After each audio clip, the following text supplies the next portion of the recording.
Welcome back to Movie Recaps. Today I will show you an action, horror film from 2019, titled Oh, Escape this is Room. decent. Spoilers ahead.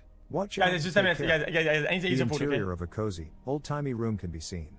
Suddenly, someone drops from the roof and Whoa! runs toward a wall with a 10-number puzzle, requiring a 4-digit code to get through. One of the walls starts moving in toward him and he panics as he looks for clues. He thinks he's found it in a book, but then he falls on the ground. He interprets the clue on 4 paintings in the room, but the wall is coming closer. The code he enters doesn't work, so he starts panicking even more, screaming that there's no way out. His leg gets crushed by the wall. 3 days earlier, Zoe can be seen walking to school. She's in class when the professor asks about the quantum zero effect. She's written down the answer. Well, just remove Pepe Agony. I think it's become the most like extreme complainer mode. I don't think I ever see Pepe Agony being used in a non-complainer scenario anymore. The ratio is about, I think, like 12-1, which say I think we should Answer in remove her it. notebook, but struggles to get her hand up to answer. The bell rings and the professor dismisses the class, but calls Zoe over to talk to her. He tells her that her paper was great and he tries to help her get out of her shell by asking her to do one thing that scares her over the break. A motorcycle arrives in a business area. Then we see Jason talking on the phone in his office, closing a business deal. His assistant tells him he has another call, which Jason thinks is about a client giving him a gift. He's right and feels great about it. Ben is labeling groceries in the back of the store when his boss comes in. He asks him for a new job position, but he doesn't want to give it to him. His boss tells him to stop drinking if he wants to move forward. Back at Jason's office, a gift arrives for him in the form of a black box that looks like it can't be easily opened. Jason thinks his client sent it to him. Zoe goes back to her room and talks to her roommate, who isn't impressed by her nerdy rant and leaves. She's anxious and trying to calm herself when it looks like her mirror is shaking. She experiences something like airplane turbulence when suddenly she wakes from a nightmare, her roommate asking if she's okay. Before Zoe's roommate leaves for the holidays, she finds a package in front of their room addressed to her and gives it to her, saying it's from her professor. The same black box is in her package too. Ben gets to work early and sees one of the black boxes waiting for him. He tries to open it by hitting it and throwing it, when it suddenly opens by itself and he continues the process. Meanwhile, Zoe also tries to open the box and she figures it out quite fast. Simultaneously, Jason watches YouTube videos to help him open the box. The 3 of them succeed in opening the box when a piece of paper comes out of it. It's a voucher for a minus escape room, which if escaped would win them $10,000. The next day, Ben is waiting in front of the minus building, smoking, when a car parks behind him. Amanda comes out and they have a small exchange, when she eyes him about smoking. She walks inside and gives the guard her ID as well as her phone. Before she walks into the elevator, he thanks her for her service in the army. Danny walks into the elevator with her, last minute. He takes out a phone which he has sneaked in. Amanda walks into the waiting room first, where Mike, Jason and Zoe are already sitting.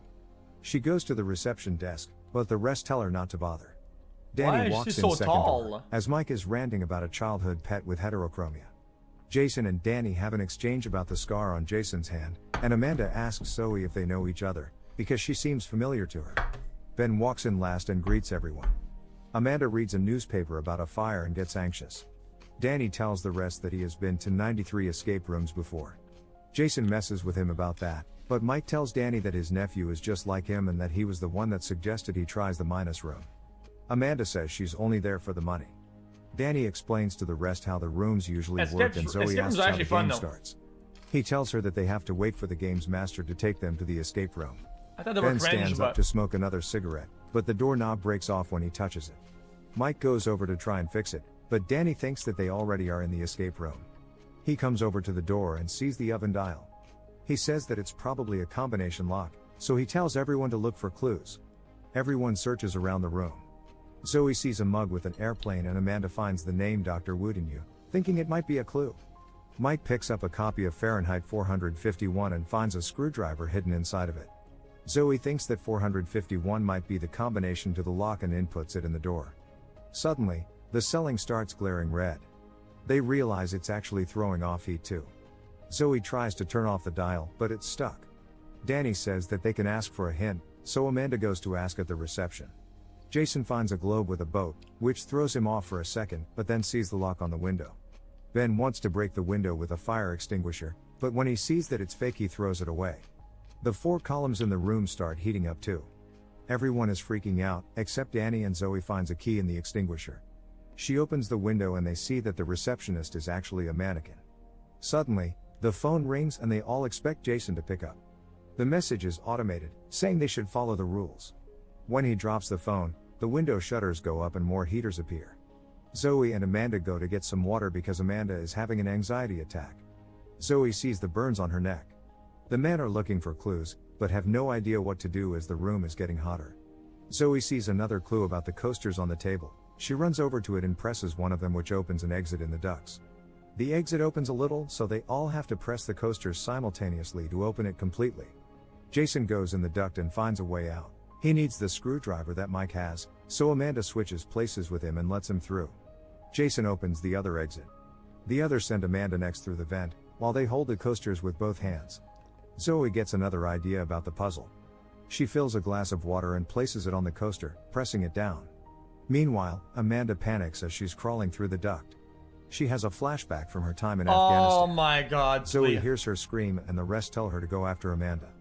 Danny and Ben fill the glasses with water, but they're half a glass short. They argue and a burner comes down in the room.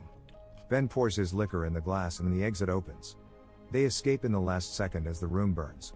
They jump through the fireplace into the next room. So out of 6 people, Danny is still none of them had to pee? Excited, thinking all of it is You still did a get safe 3 glasses game, full. but Amanda thinks that it was all real and wants to get out. Jason finds another lock and Danny tries to convince Amanda not to call the police. He still gives her the phone, but there's no signal. Meanwhile, Zoe and Jason are looking for clues and he finds the first key to one of the locks on the door. Then he finds the second lock on the door, which needs a 7-letter word to open. They all try to figure out the words, when Ben sees animal skulls on the wall. He has a flashback in which he's driving drunk with his friends and sings Christmas songs. He tells the others to try with Rudolph and it works. Jason opens the door and they start walking outside of the house, but Zoe and Ben stay back. When the two of them exit the house and it locks behind them. The next room looks like it's actually outside and it's really cold. Danny hits his head on the walls of the room, which are giant monitors. He falls on the ice and it sounds like it's cracking. Danny is still convinced that the room is safe. Freezing air starts shooting through the vents. He tells the rest to look for clues again. Jason is the one to find the door.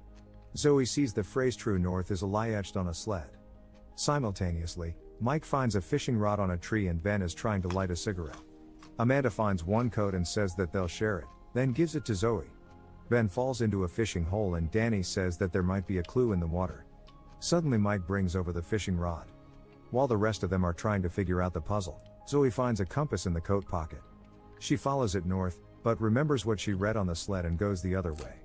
Zoe finds another clue in the mouth of a stuffed bear and comes back to the group as Ben walks off to smoke his cigarette away from them. Zoe attaches the clue, which is a magnet, to the fishing line and Mike drops it inside again. Jason asks for the coat. Mike gets something on the rod, but it's really heavy. They pull out a frozen cube with the key inside. Jason asks for Ben's lighter and he throws it at them, prompting Danny to get it. When he gets the lighter and turns around, he falls into the water and under the ice. The others see him and try to break the ice to get him. Eventually they lose sight of him and he drowns. Jason gives Amanda the coat, saying she was right that the game is real. Mike and the group attack Ben, thinking that it's his fault that Danny fell. They think he's the game's master. He starts insulting all of them, but Jason stops him and tells them that it's more important to survive. Then he tells them that they should use their body heat to get the key out of the ice. Be on it. The temperature drops in the room. Jason has a flashback of himself on a boat with his friend wearing a red coat. Mike faints, but Jason gets the key out. They find the door and it opens behind them. As they start moving toward it, the ice breaks and they jump inside in the last moment again. The next room is a bar where everything is upside down. The room starts moving up and when it stops the phone rings.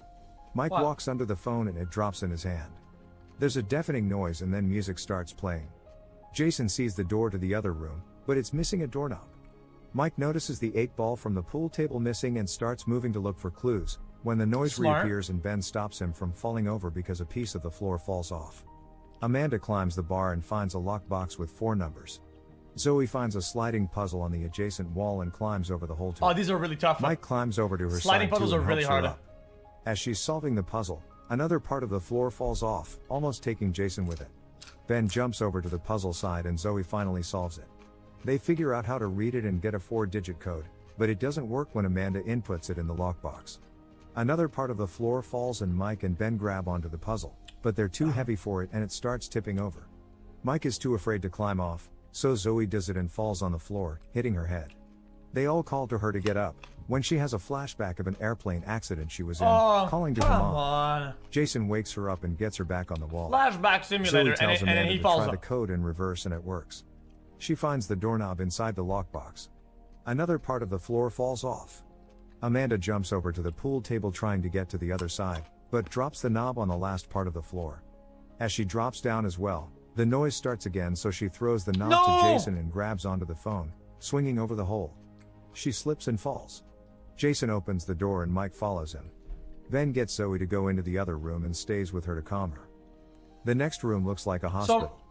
They all begin.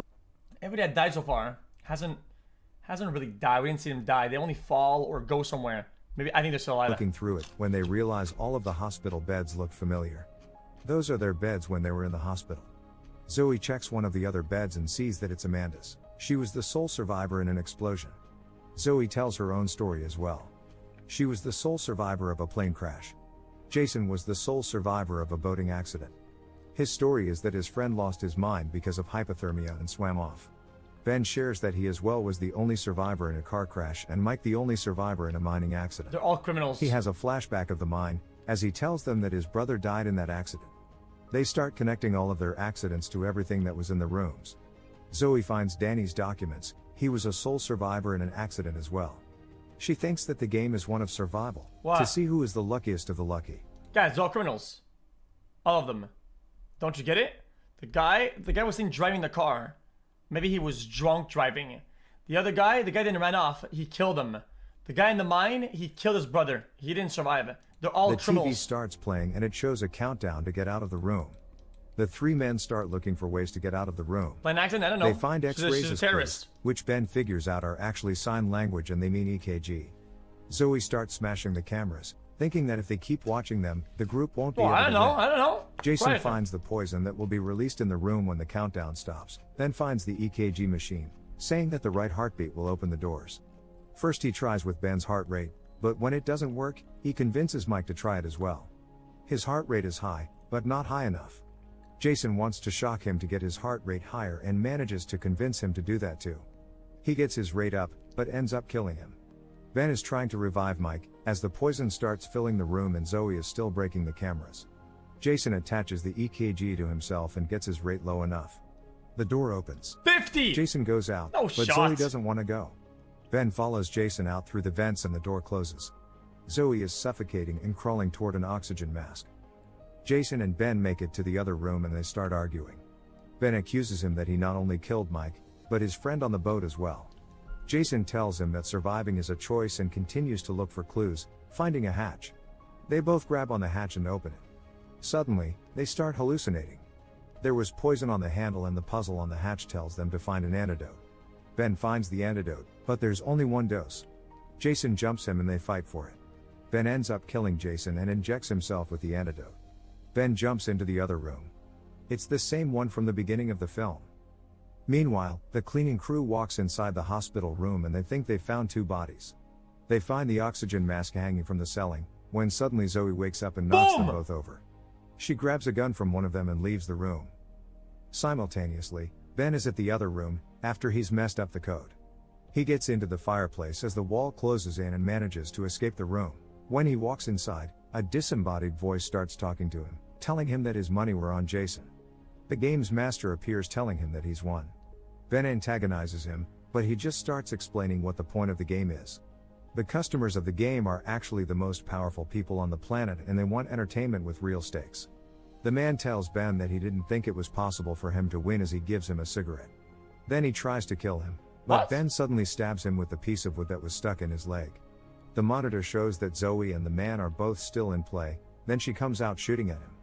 The man tackles her and almost kills her, when Ben knocks him over and then shoots him. The both of them walk out of the building. One day later, Ben is in the hospital and is in a stable state. Zoe is seen sitting by his side. A detective comes in the room and asks her to come with him. He takes her to the Minus building, which is surrounded by officers. Who would I bet in these games? These games are very, very simple. your bet should be pretty. You bet on those who don't talk that much, right? Because these games are more social than they're whatever the fuck When else. they walk inside, I feel like nothing of the rooms remain. The detective doesn't believe what she's you telling talk, him you about lose. the escape It's just rooms like because Among they Us. haven't found any evidence. She sees the words "no way out" and realizes that it's an anagram for Dr. Wooten. Any opinion is a bad But opinion. the detective Better doesn't have care none. and tells her they need to leave. 6 months later, Ben and Zoe are having coffee. She shows him a file she's put together about the rest of their group and how their deaths were made to look like accidents. He tells her that she needs to let it go, but she continues explaining what she has found out about the game. Zoe had deciphered the logo and found out that it was the coordinates to a building in Manhattan. Okay, She's dude. even bought the two of them plane tickets to get there. Ben doesn't like her plan, but ultimately agrees to go with her. A plane whooshes through the air with one engine on fire. A stewardess is looking for a clue and finds it in a bag. The tool doesn't open the cockpit door, but opens to another riddle. As the two stewards try to figure it out, a third one tells the passenger to brace for impact. The other two figure out the code and go inside the cockpit, only to find the pilots dead. The stewardess tries to pilot the plane, but it crashes. Suddenly, two people appear and it becomes obvious that the plane accident was a simulation. A disembodied voice tells one of the people from the simulation that Zoe's and Ben's tickets were intercepted and that the game What? continues.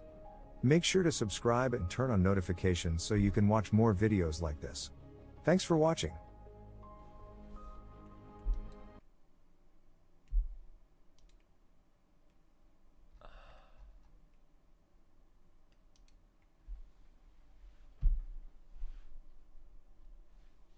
More terrible movie. I think they're cool. I think they're okay.